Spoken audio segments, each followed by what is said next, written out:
Have you ever wondered what makes bodies tick? Are you creating the sexual reality you desire and require? Would you like to know more about what else is possible with bodies? What if your fantasies are not as strange as you thought they were? What if you could learn to be kinder to your body and kinder to others' bodies? Would you like to create confidence in the bedroom and beyond? How has your sex life or lack of it affected other areas of your life? Have you lost your mojo and wondered where to find it? Everyone has the potency to be a sexual superhero. Get ready to listen, sense, and play with the sexualness that is you. Now, here is the host of The Pleasure Zone, Body Whisperer, Milica Jelenic. Hello, everyone, and welcome to The Pleasure Zone. I'm your host, Milica Jelenic. And today I haven't actually had a guy on my show for almost a year, I think. I've had a lot of women on my show, and I was like trying to remember the last time I had a guy on my show, and it's been almost a year. So thank you for being so brave and showing up, Alun. You're so welcome. Thank you for inviting me. Wow, I'm kind of breaking this year's cherry of men. That's right. And of all the men to have on my show, woohoo. So, for those of you who are wondering, why on earth would I invite this man onto my show? Like, who is he and what is he doing? Actually, Alun also has a show on A to Zen as well. And that's not why I invited him. I invited him because I keep seeing posts on Facebook that just crack me up. Like, not anything in specific, but just like so much of what you have posted, Alun, is like there's like so much sexual innuendo.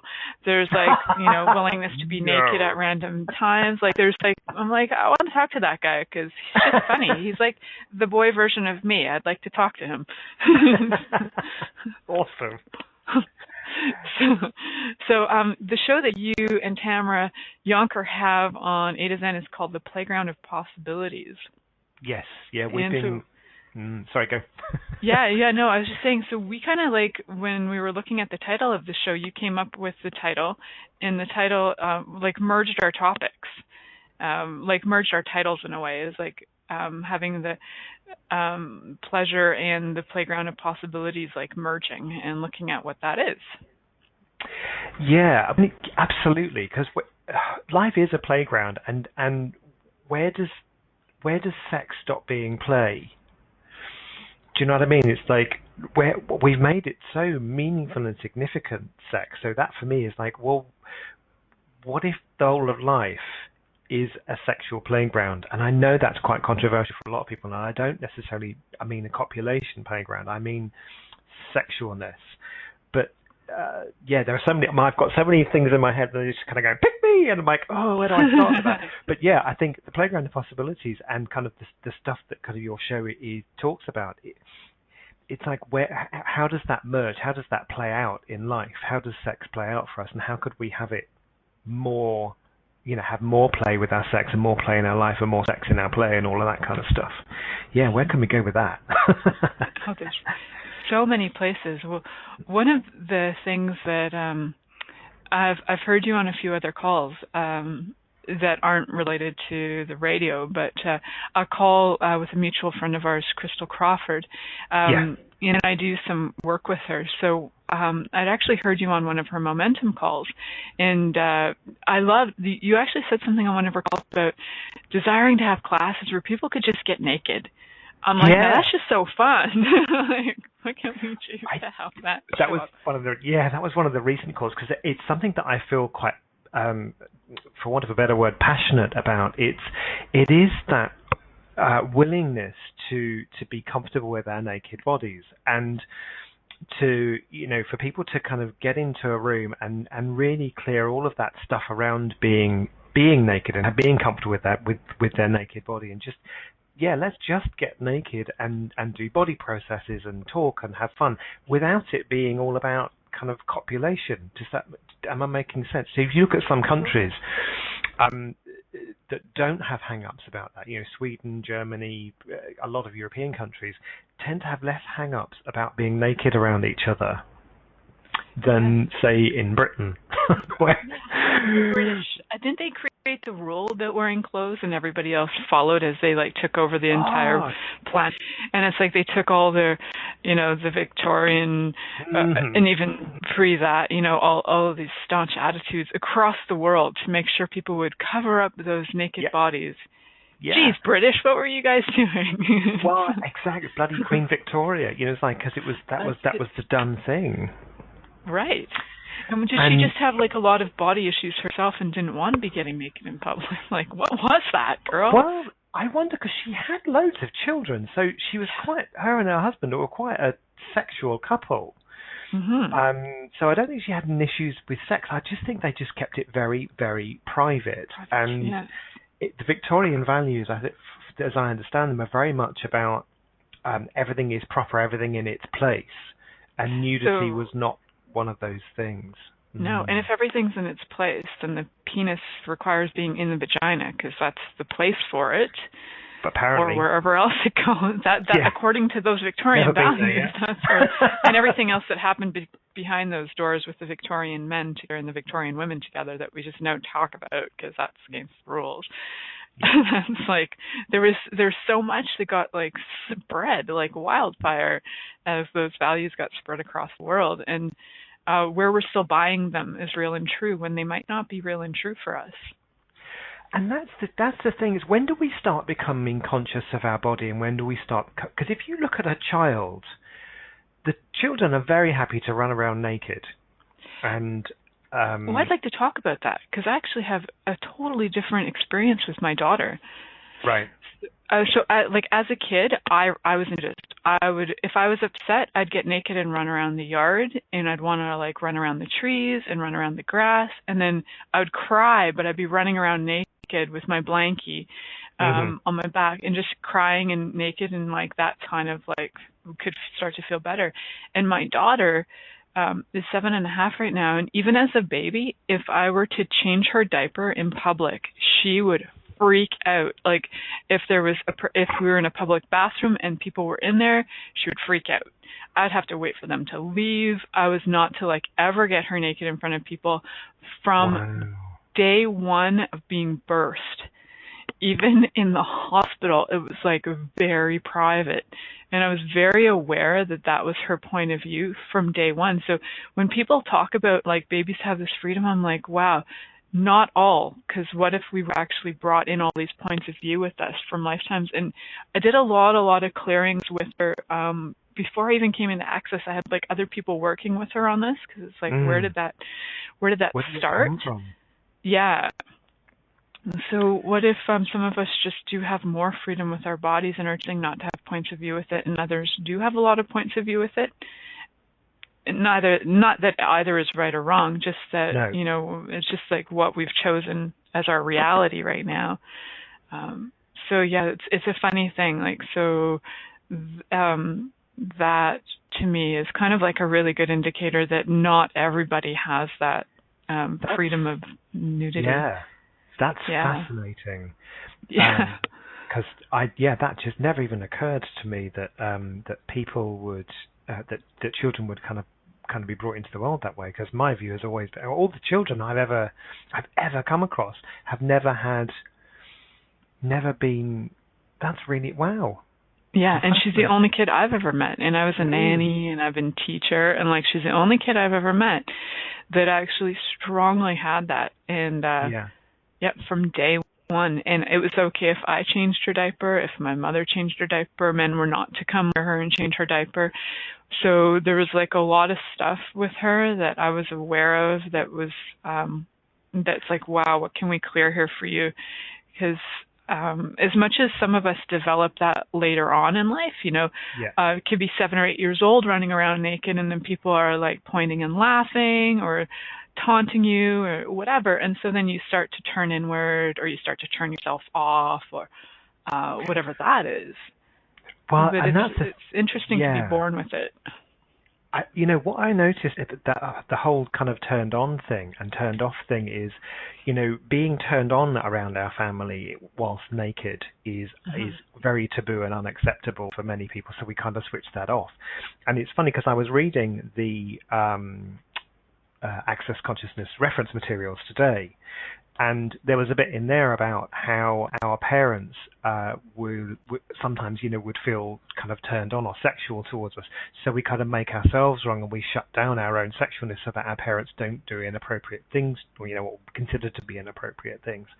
Because my mother did. And, and I never really understood why I wouldn't. There was just this, I don't know, just this thing around kind of being aware of what my mother was feeling towards me, but me thinking it was me and making myself wrong and all of that kind of stuff. It's fascinating how we own other people's stuff. Absolutely. And then think it's us and think that we're bad and wrong. I remember mine once. I remember I was, how old was I? Probably about 12. I remember coming from the shower into my bedroom. I was in my pajamas, but I happened to have an erection at the time, which was obvious in my pajamas. And my mother said to me, "You're too old to be walking around like that." I felt so utterly ashamed of myself for kind of walking out that way. Wow. But there was nothing I could have done about it, because my mother had such hang-ups about it. Yeah. Your body just does that when you're 12 all the time. But used to do it. Smell a flower, you get turned on. Exactly. My sister and I used to bath together till I was about kind of 10 or 11. And something else that my mother did was she really confused me. My sister, because she was 2.5 years older than me, we were in the bath, and she would say to me, when you get an erection, that means you want to have sex with a woman. And of course, that freaked the shit out of me, because at that time, I was still kind of, I was kind of 10 or 11. So, and at that time we didn't have the internet and porn and all that kind of stuff. So, it was quite still Victorian. And also I realized that I was different to other boys, because girls didn't interest me, but boys did. So that freaked the hell out of me as well. So I went to my mother and I said to my mother, Ruth said this, she says I want to have sex with women if my willy goes hard. And Mum said to me, that's nonsense. That's not true. So many confusing messages. I know, and I'm like, holy cow.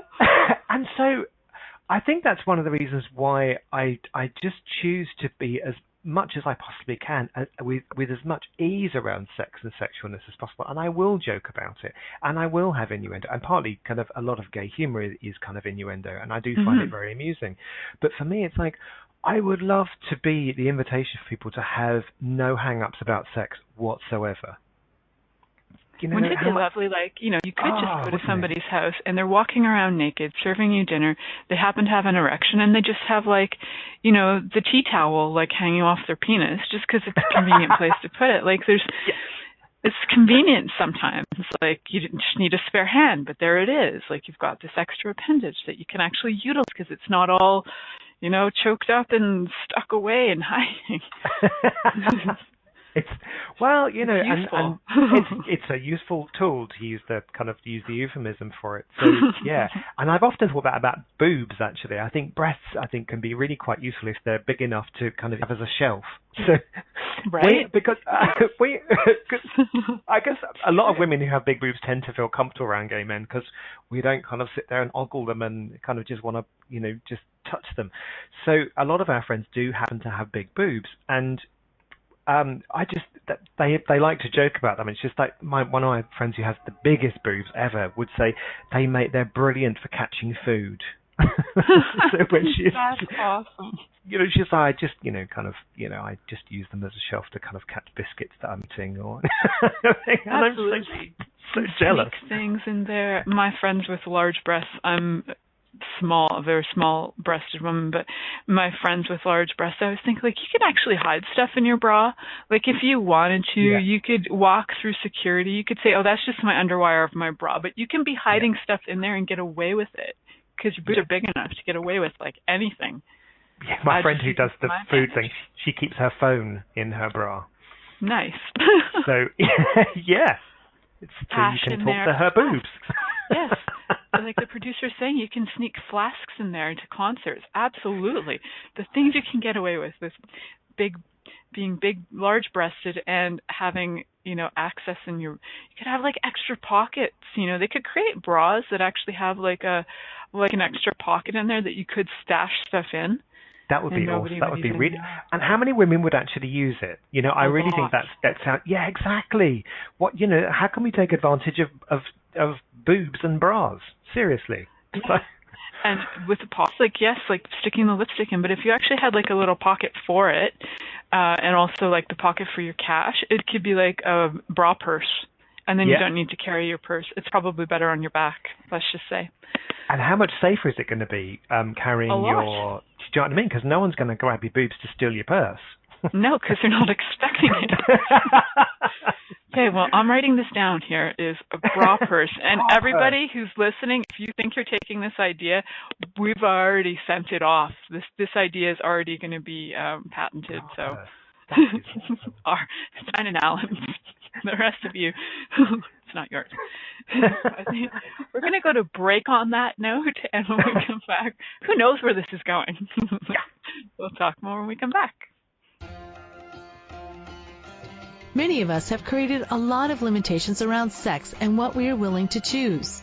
Would you be willing to explore what has already been introduced as sexual practices on this planet? What else is possible beyond what we have already seen, heard, or thought of? What if now is the time for a totally different sexual revolution? Taking the taboo out of all aspects of sex, sexuality, and copulation. By tuning into the Pleasure Zone radio show with body whisperer Milica Jelenic, you'll receive tools, inspiration, and a foundation to allow yourself to receive more in your sex life, and quite possibly other areas of your life as well. Listen for The Pleasure Zone with Milica every Monday at 8 p.m. Eastern Time, 7 p.m. Central Time, 6 p.m. Mountain Time, and 5 p.m. Pacific Time on a2zen.fm. What would you say if I told you that you could change your life in only 1 hour and all while lying down relaxing? Thousands of people all over the world have. What am I talking about? It's called Access Consciousness, the bars. The bars is an energetic body process that contains 32 different points on your head that, when run, assist you in releasing decisions about any area of your life that you have made solid and as a result cannot change. The bars is the first class in Access Consciousness, a dynamic set of tools and information designed to transform any area of your life. When you have a bars session, the worst that can happen is you feel like you had a fantastic massage. The best thing that can happen is your whole life could change. Go to accessconsciousness.com today to find a facilitator to schedule a private session or to find a bars class in your area. Are you willing to give yourself an hour to change your life? This is The Pleasure Zone with body whisperer Milica Jelenic. To participate in the program today, please call us in the U.S. Call 815-880-8255-TALK. Or Canada, 613-800-8736. Or you can Skype us at a2zen.fm. You can also make the choice to ask for comment by email by sending to Milica at milicajelenic.com. Now, back to the program. Hello, everyone, and welcome to the Pleasure Zone. For those of you who are missing out in the chat room, you're missing out. We're having discussions about boobs, boob sizes, all things fun. And I was saying that if bums actually had a cup size, that my bum would be like a D cup for bums. And I'd like to start getting bum-sized cups, because I think that would actually, for women, for us women who have smaller boobs, and we would like to be like, yeah, I got a triple D bum, that is. Like, I'd like to just like be able to emphasize that I do have that, just not on the top. It's all on the bottom. Yeah, that's where my boobs went, I think. But you know, there is actually an invention for men called a bottom bra. Oh. And when I first read it, it's all one word. I thought, what the hell is a bottom bra? Till somebody explained to me it's a bottom bra, and it's these for men who have absolutely no arse at all. Oh, wow. And they kind of they're padded underwear. And I've never really understood what the point is of having padded underwear. Oh, they do that for women too? Yeah. Well, I know they do it for women for bras and stuff, but for men they have it for the front and the back. Oh, the front. Yeah, nice. Yeah, so it looks like you've got a bigger bulge. And I think, wow, I like that. Well, how fucking disappointing though. Well, then you go in for the reality, and you're like, whoa. Know. It's like the bras that have the extra 3 cup sizes, and you take it off, and it's like, wah, wah. Like, yeah, man, it's like, what why just happened? Yeah, why bother doing it? Because at the end of the day, if someone who is I don't. There's a terminology that is quite big in gay culture called size queen, and these are kind of men who will only go out with men who have what they consider to be a big Yes. penis, and that's kind of, I guess that would be anything over 9 inches is typically considered to be a big penis. Frankly, anything over 7 is not going anywhere near me. I've made that. That's one of my rules of life. I do not have an orifice that will take that. Which is just my interesting point of view. Awesome. So for all the men out there who would like to meet Alun, all the men out there, under 7, between 5 and 7 inches. He's bring there. them on. Bring it on. I love small penis. You can send him photos. Yeah. I actually get photos on Facebook, Alun. I'll be sharing those with you. I get penis pics. I get penis pics all the time. I even get like women sending me pictures of their goods. Like I don't know what it is about me, Facebook, and having this radio show, but I get nudity all the time. I could probably make a mural to fill my wall.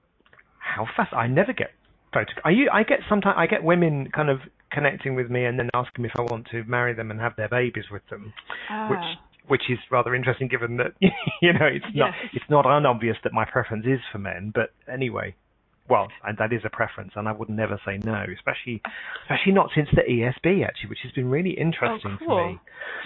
So the energetic synthesis of being class with Dr. Dane here, I went to back in September.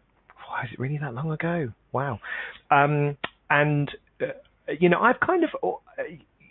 I've always had a preference for men, and men really. I love men's bodies. I think they're really sexy, and I think women's bodies can be sexy as well. That just haven't really turned mine on. And as I've kind of been using the tools of access and cleared my points of view and not bought into the whole, well, I'm gay, therefore I can only find men a turn on. There you go. There's a Freudian slip. Yeah. And what I noticed was that the more I kind of let go of my point of view of defining myself, and I don't define myself as a gay man, I define myself as a man who has a preference for men, not to avoid kind of gay pride and all that kind of stuff, but really just because that just doesn't work for me anymore, to define myself as a gay man. It just feels really heavy and not true.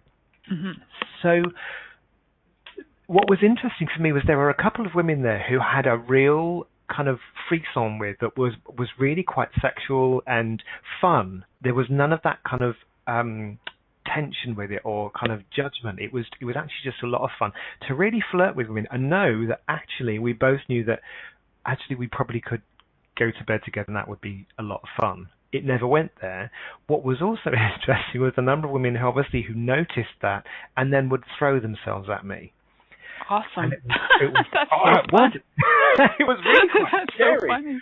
And on the last day, we were just packing up. This woman came up to me and she just launched out her arms and she started licking my ear and telling me how sexy it was. I was really scared. That's ESB for you. Wow. So it is interesting. She just like, wow. Yeah. Was there any question in her universe to no. ask, would this actually be a contribution? Yeah, there was none at all. Wow. And I felt, and I was kind of pushing her off, and I would have been very happy to take whatever action was required to make it stop. So I had but it was just like, really, that's not welcome. Thank you. No, that's really aggressive. That's not. Yeah. So Gary talks about being intimidating. It's not about being stupid. It's actually about asking a question. Would this be a contribution to the body? There's that's funny. I don't even know what to say about that. Yeah, no, I know. That's it's like, just, holy cow. That's funny. It's really amusing. And so she said there was no question in her universe around, will this be a kindness for me and for him? Can it be received? What would it actually create? Will it be fun, phenomenal, and rewarding? So it's just, for me, simple questions that I would ask, which is funny because that's some of the questions I was asking when I was looking at some of the women that I was kind of really playing with. Mm-hmm. At the ESB, who were just a lot of fun to be around. I'm like, actually, that would be kind. I would learn something. It would be fun for, so it is interesting, but we didn't do anything about it. But that's not to say that I wouldn't. That's very cool. So, ESVs bring out interesting things for people. My first and so far only experience with a woman in this embodiment was actually at an ESB. And we're not saying that Access is a sex cult for anybody who's listening. It just happens that it's like there's a lot of bodies in the room, and people start to get really happy about life and really turned on, and you get rid of points of view. So really, it's not that they're perpetuating that or creating it that way. It just happens when you have no point of view. You're just kind of like, hey, this is like going out for ice cream with a friend. Okay, let's go upstairs and lick each other. Okay, cool. Yeah. It's just really that not significant, and at the same time, it can actually create way more for you in your world and your universe. It doesn't have to be.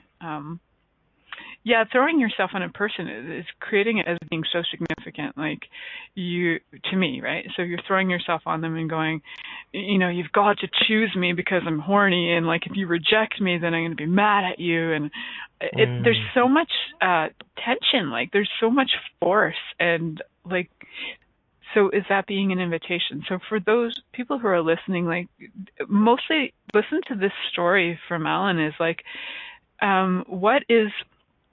what is an invitation and what isn't an invitation? And you get when he's talking about some of these women, that's actually being an invitation to a man who normally even prefers men, would choose women who are being an invitation. And then there's the other side of it of somebody who's being aggressive and overly aggressive, how that is such a turnoff. Could be the same body, it's the same person doing two different approaches, and one can be totally inviting and one can be totally not. It's funny because I can't say I've ever thrown myself physically at a man like that.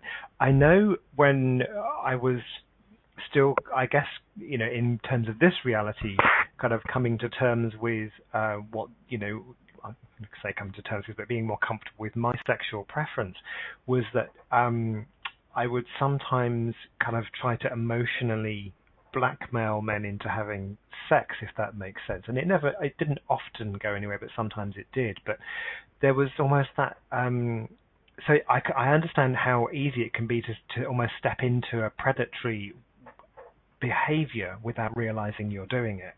And I'm not saying that, that's just what happened and that's the way it was until I started to become,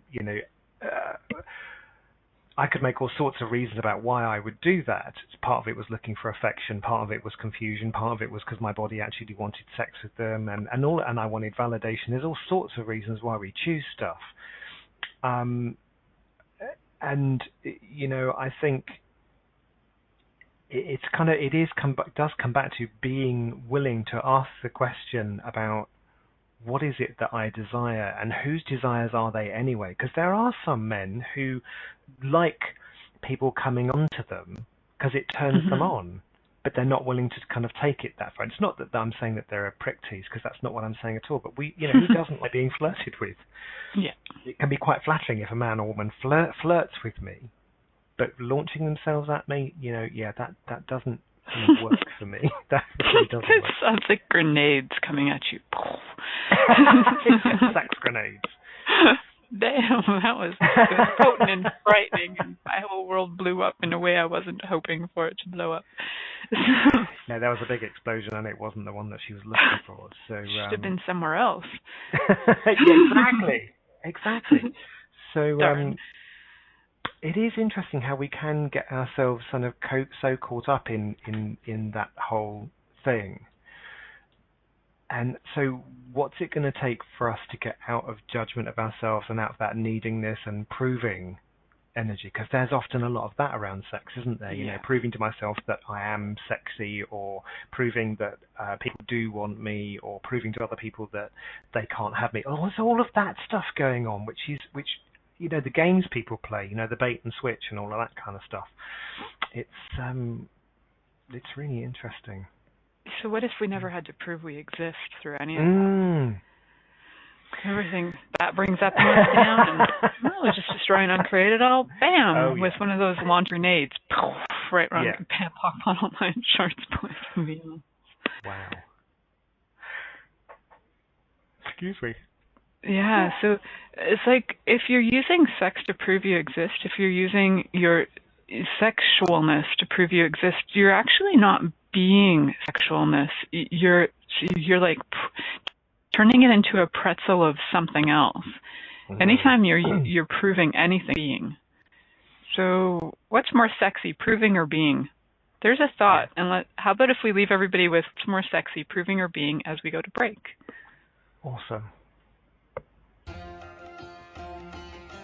Many of us have created a lot of limitations around sex and what we are willing to choose. Would you be willing to explore what has already been introduced as sexual practices on this planet? What else is possible beyond what we have already seen, heard, or thought of?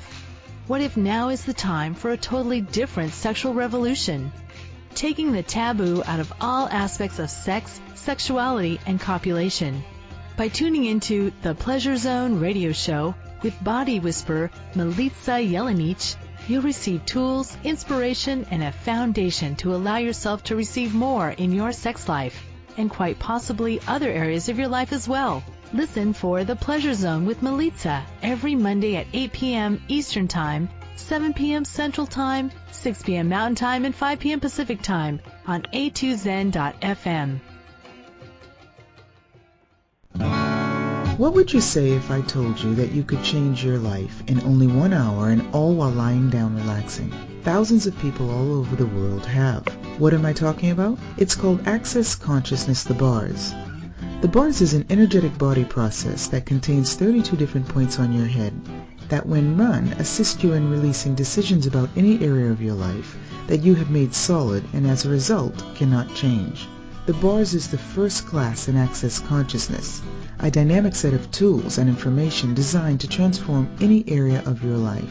When you have a bars session, the worst that can happen is you feel like you had a fantastic massage. The best thing that can happen is your whole life could change. Go to accessconsciousness.com today to find a facilitator to schedule a private session or to find a bars class in your area. Are you willing to give yourself an hour to change your life? This is the Pleasure Zone with body whisperer Milica Jelenic. To participate in the program today, please call us in the U.S. Call 815-880-8255-TALK or Canada 613-800-8736. Or you can Skype us at a2zen.fm. You can also make the choice to ask for comment by email by sending to Milica at milicajelenic.com. Now, back to the program. Hello, everyone, and welcome back to the Pleasure Zone. I'm your host, Milica Jelenic, and today my guest is Alun, and we are talking about all kinds of things. And before break, the question I asked is, what's more sexy? Is proving you exist more sexy, or is being more sexy? So, what are you aware of, Alun? This is a tough question. It's really funny actually, because, and I may be going off at a tangent, so forgive me if I do. But what struck me in the break was something that occurred to me about something that I did to my body, and it was me doing it to my body. So I had bought into this kind of whole thing around, well, relationships should be monogamous, and no one should sleep around, and blah blah blah, and all that kind of stuff. So the best way, in order for me to buy into that point of view, and it's just an interesting point of view, and if you believe in monogamy, then that's cool if that works for you.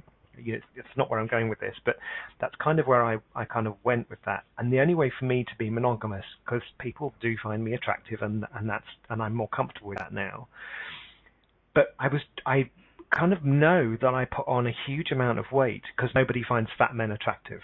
Larger women can be attractive and sexy, but not fat men. So I made myself, kind of actually quite large. And I found that a completely different type of man, actually some of them were kind of really quite slim, quite sexy, found me really attractive. And I ended up having sex with other people outside of my relationship who like larger men. I'm like, well, that fucking failed. So So there was that proving energy there. That's kind of where I went with that. It was like it was proving to myself that I wasn't sexy, proving to myself that, and there was the conflictual universe as I was trying to prove to myself that actually really I was sexy, because even though I am this large, somebody finds me attractive. It was just interesting how we just tie ourselves in knots with these things that we kind of get caught up in. So for me, I wasn't being at all. I was trying to prove all sorts of things, which I kind of did. I proved to myself I was sexy. I proved to myself I wasn't sexy. I proved to myself I got it wrong. I proved to myself I got it right, and blah, blah, blah. And really, was I being that sexy? I'm not sure. Maybe to some, right? So, yes, the proving can. I suppose to some people who are also doing it, it matches their energy, so it's congruent in their world. Yeah. Like, oh, you're proving you exist, me too. Oh, I want to prove to you that small boobs are sexy, so so this is what I would do, is like, because, I was making up for having small boobs, I became super great at blowjobs. So it's like, you're going to like me regardless of my boob size. I'm going to show you my skills, and I'm going to outskill anybody you've ever met. And that's what I did with straight men, with the whole blowjob thing, was that whole, look, hey, women are not as good as men, and because I know you don't find men attractive, but hey, let me suck your cock and I'll prove to you that I'm much better than any woman, kind of, there's, so I get it. I know. And I do give phenomenal blowjobs, it has to be said, and I do swallow. Sorry if that's a bit too much information for anyone who's listening. That's not too much information on this show. I think we've discussed it. Protein shakes. I actually had a side note. I had a whole concept about a shop that would be called Shake and Shake, and the guys would shake into the cup, and you could pick your guy to shake and shake, and then you would have your shake made out of the shake. So I have this thing that I really would love to do is, do you know what bukkake is? No. So bukkake is basically where you just get either one man or a lot of men just to masturbate all over you, and you get covered in their cum. I didn't even know there was a name for that. That's awesome. Yeah, bukkake, I think it is, but it's bukkake, so bukkake I think is how it's pronounced. And I love it. And I would just love to have like a group of, say, 10 men just all covering me in that. And that for me is a lot of fun. And I know, I'm sorry if that's too much. I want to be there too. Yeah, actually, I'm not sorry if that's much for anyone, because this is... It's good for your skin too. It's like, and it's like anti-aging. It's just, for me, it's just a lot of fun seeing those men's faces enjoying themselves, because that's what it is. I love to see a man's face as he orgasms. It's just like... I hear you. It really does it for me. And knowing that my mouth or my skills have helped to do that that's not about proving. That's just about, wow, I did that. Yeah. I managed to... facilitated that orgasm. Yes! Yeah, exactly. I so hear you. It's so fun. So, yeah. I'm what they call... what's it they call it? I can't think what the word is. I think it's called a cum shower? Cum pig, I think they call it, which is really unpleasant. But yeah, gay men have some really interesting words. But yeah, they call it a cum pig, which is, but there's almost that self-loathing thing. So gay culture does tend to have a lot of these words that describe an activity in a very derogatory way, but they don't see it as what's often referred to as internalized homophobia. They internalize this kind of almost hatred for what they are by making these words. And I know there may be gay men listening who disagree and think it's quite empowering to call themselves a cum pig, and that's great.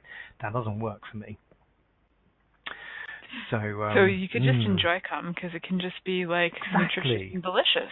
It's just like I like to drink orange juice. Cool. To be fair, some men do taste better than others. That's the truth. And I hear you. To be fair, or to be, in my experience, to talk about my experience, I find that men who have bigger penises tend to have less tasty cum. That's just my experience. So I haven't really...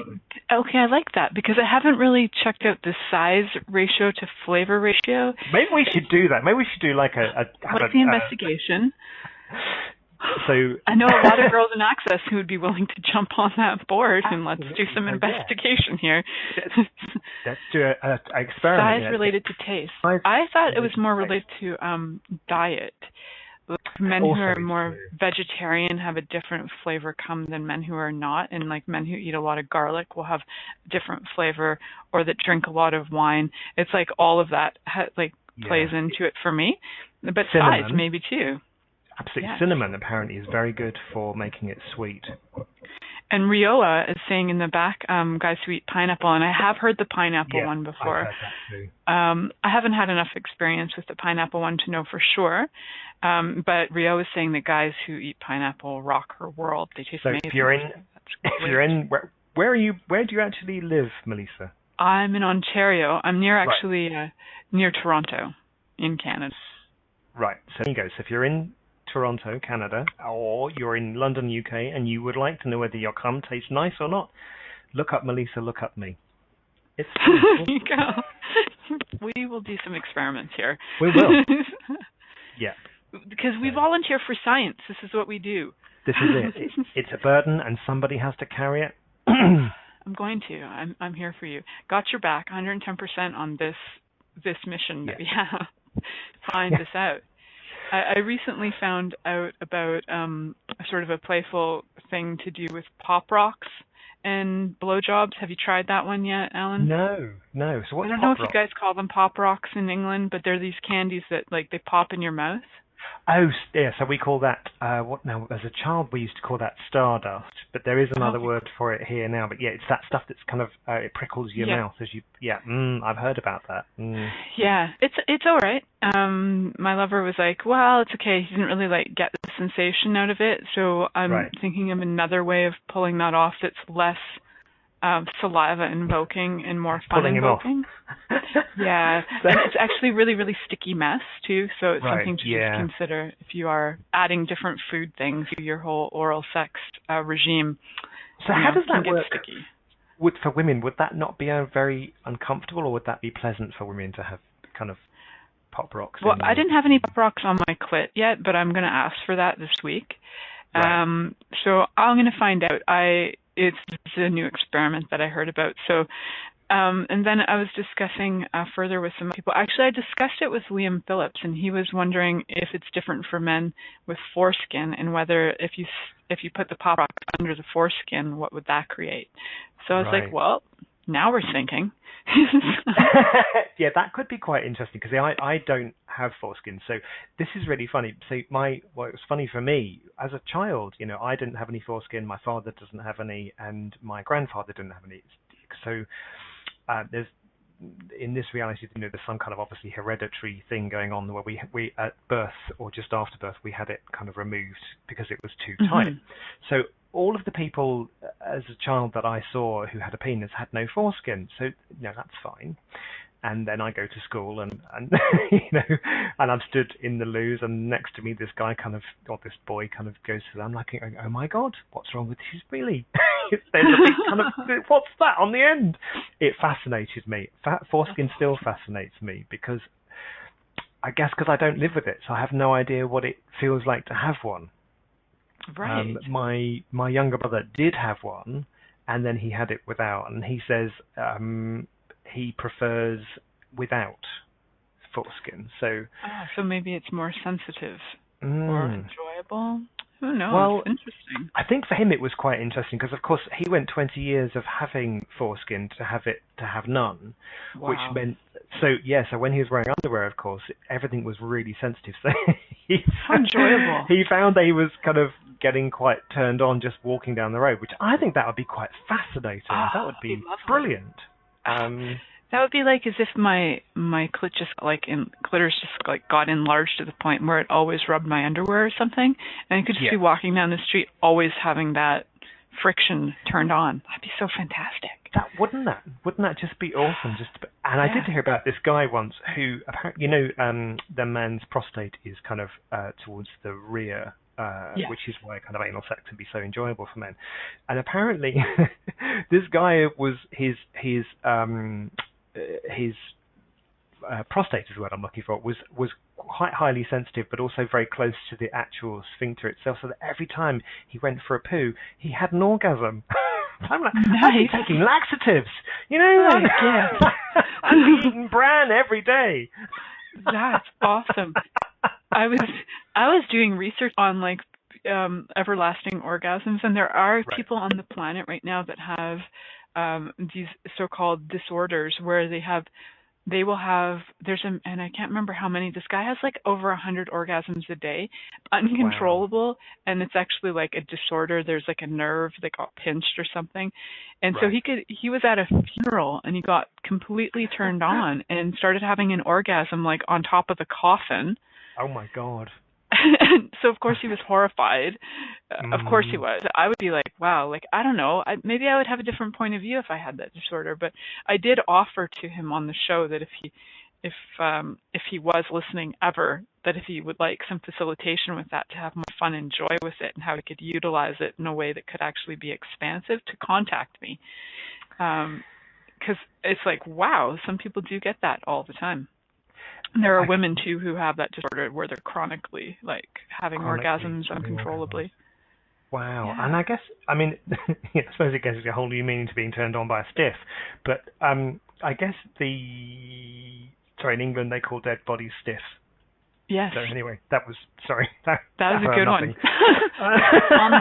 It's not, can't be that good. You have to explain the joke and think, oh shit. No, you don't have to explain it. I love British humor. You could have been like, that was stiff. I'd be like, yeah, totally got it. So, I mean, the whole thing about being turned on is when we're most creative. Think about the universe came from, the Big Bang, the explosion, whatever it is, and babies are kind of conceived through kind of explosion. So creation happens when there's some form of turn on going on, unless they're in a test tube, I suppose. But it's you can get that in a test tube. Somebody had to be turned on, though. Well, exactly. Well, and this is also true. That's very true. And so it's like, I know that I'm at my most creative when I am turned on, but we have this tendency in this reality to think, I'm turned on, therefore my body must want copulation, or I must want to masturbate or orgasm or whatever. I think, well, is that really true? I do some of my best creating when I'm feeling turned on, and it wasn't until I started asking the question, hey body, do you actually require some kind of sexual kind of act, or are you just turned on? So it's worth kind of getting into that energy of what is it that's actually happening, because I'm at some of my most creative when I am feeling really turned on. We're all in agreement on that one, including in the back room. It's for example, like right now I'm turned on but I'm not masturbating. So that's how you guys needed to know that. That's awesome. And I get that, because my body's kind of feeling like that too. It's like, it's so nice to talk to someone who's uninhibited and has no point of view, and is happy to kind of say words like cum and clit and cock and and all of that stuff that we are so often shy away from. I know there are gay men, even my partner, who still does, for me, the archetypical gay behavior. The minute you mention the word vagina or clitoris or whatever other word you want to use for it, he does the kind of the knee jerk. And it's like, oh, that's disgusting. Well, I could never go down on a woman and all that kind of stuff. and I just look at him and I think, okay, well, that's clearly something that you're missing out on, and that's an interesting choice that you're making. And I try not to get into judgment of it, because that's just where he's at, and he's still buying into that whole thing of, oh, well, gay men can't do that because it's wrong and it's disgusting. I think, well, frankly, well, what is it? Why do we the body. Why do we automatically assume that, oh, well, if it's a woman, it's going to smell, it's going to taste horrible? Trust me, I've met men before when I've undone their zip and I've just zipped it straight back. I'm going, I'm not going there. Yeah, sometimes Sorry. There's that excessive smegma thing going on that it's like, whoa. Yeah, or they have very tight foreskin and all you can smell is their urine. It's like, really, I know that's so men can be, or they can smell sweaty or any of that kind of stuff. So there's definitely smell. Yeah. Gary Douglas talks about that. He's like, if you are going to copulate with a man with a man, or a woman with a man, and vice versa, like, put your face in their genitals, and if you really enjoy the smell of their genitals, that turn you on. Because a lot of times it won't. But I don't, to date, maybe in the past I've met men, but I've actually not had like any gross experience of that yet. Like, nothing that went like I'm going, actually, well, once, but that's a whole other story, and that's more where it was like violent. But Right. there was like other stuff, like all the ones that have been enjoyable, I like thoroughly like enjoyed the smell of their bodies, even like the smell of armpits. I love the smell of like musky men armpits. So I'll like just plant my face in there, and that's good. I'm good. I'm good to go. I could just plant my face in your armpit, and that's like foreplay for me. Yeah, my partner does that. That's never appealed to me. That's fun. I love that your partner does it. That's cool. Does it to you, and he's just like, yes. Yeah, okay, that's what you would. That works for you. That's cool. I'm happy to receive that. Yeah. But please just don't ask me, because that doesn't work for me. But yeah. So what does work for? And everybody's different, right? So everybody is different. Yeah, and if you do like the scent of like genitals and like your face is in there and you're really loving the smell of that, again, you don't have to do anything with it. You can just literally sit there and enjoy it like you're smelling like a really good brandy or a really good coffee or a really great perfume. Like you can just really like enjoy the scent. And what if you don't have to do anything about it? It's like sometimes we go into, I'm like you were saying, Alan, like I'm turned on now, I've got to copulate or masturbate or whatever. Like even then, even if you've got a naked body in front of you, what if there's no expectation of performance or any of it? I totally get that. For me, I guess the sense of smell is not what kind of I love to touch and stroke. So I will quite happily just caress a body, which again doesn't necessarily mean that I want to kind of masturbate it or have sex with it. I just love stroking bodies, and I love I love touch.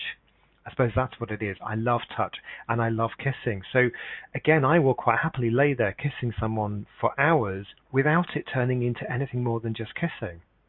I think for me it's just really intimate and wonderful just to taste and touch, I think, is my the two things that I really love to do with other people, whether that's a man or a woman. I will quite happily, when I'm running people's bars, I kind of massage the head in between each bar because I just love touching and stroking hair, and and I will quite happily stroke a woman's boobs if that's because I just love to touch. And I know that I'm not going to kind of try and do you know what a Bombay roll is? No, tell me. Right, so a Bombay roll is a tit wank. So breast wank. I didn't know that. I'm learning so many new sayings. Yeah, tit wank, Bombay roll. Yep. I like it. Early necklace is where you come round the neck. Yes, that I knew about. Right. But I didn't know about the Bombay roll. Huh, cool. Yeah, don't ask me why it's called a Bombay roll, and I'm sorry if that is actually an insult to anybody. It's not meant to be. It's just I know it as a Bombay roll. Or soapy tit wank is another one they call it in the UK. I like it. That's great. Who'd have known we'd been talking about soapy tit wanks and Bombay rolls, and anyway, wow. Welcome to the pleasure zone. We never know where it's going. We have these titles. We're like, Can I come back? Title. Absolutely. This Absolutely is awesome. Come back. Yeah, it's really funny. I've had Matt Boschler was one of the first guys I had on my show, and when he was on afterwards, he's like told other people who've been on the show, he's like, when you go on Milica's show, it's like riding a wild horse. You never know where it's gonna go. No, but you know you're gonna have a really good time. Yeah, I'm like, thanks, Matt. Riding the wild horse. That's right. So, yeah, we've got like 1 minute left, and I don't even remember that we started this conversation more than 30 seconds ago. I know. Where's the hour gone? I know. It's crazy. So, darling, what have you got coming up over in on the other side of the pond? Any classes, anything fun, anything interesting, any nudity that we should be aware of that we can join in on? Well, no nudity at the moment. I do have a bars class next. Well, it could be nude, but probably won't be. I do have a bars class next Friday, whatever date that is. I think it's the 20th or something like that.